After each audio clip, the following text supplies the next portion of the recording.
ទាំងអស់នេះប្រហែលជាស្គាល់ជាមួយនឹងកម្មវិធី crack របស់ Photoshop ទៅច្រើនហើយគួរចាប់អារម្មណ៍នោះគឺថា Photoshop គឺបានដឹងពីរឿងទាំងអស់ហ្នឹងប៉ុន្តែគេប្រហែលជាសប្បាយចិត្តទៅពេលដែលអ្នកទាំងគ្នាប្រើ crack របស់គេទៀត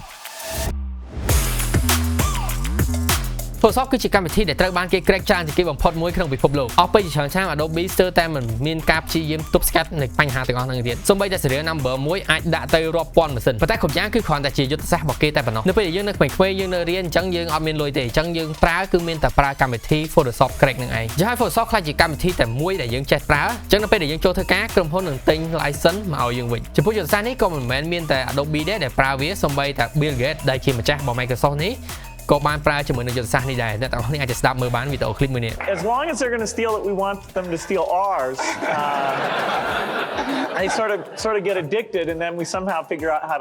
how to collect sometime in the next decade. ចុះមិនថា Adobe ឬក៏ Microsoft ទេគឺជោគជ័យចំពោះយុទ្ធសាស្ត្រមួយនេះខ្លាំងមែនទែនដោយសារតែការទប់ស្កាត់ crack មួយនេះគឺពិបាកនៅក្នុងការទប់ស្កាត់មែនទែនអញ្ចឹងហើយគេបដូរពីការពិបាកទាំងអស់នេះទៅជាផលប្រយោជន៍មួយវិញចុះឲ្យត្រឡប់មកជាមួយនឹងប្រធានបទ Photoshop របស់យើងវិញក៏ដោយសារតែយើងចេះជាមួយនឹង Photoshop មួយហ្នឹងហើយបានជាក្រុមហ៊ុន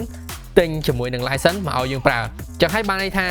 យើងគឺជាផ្ទាំងពាណិជ្ជកម្មមួយទៅឲ្យខាង Adobe មែន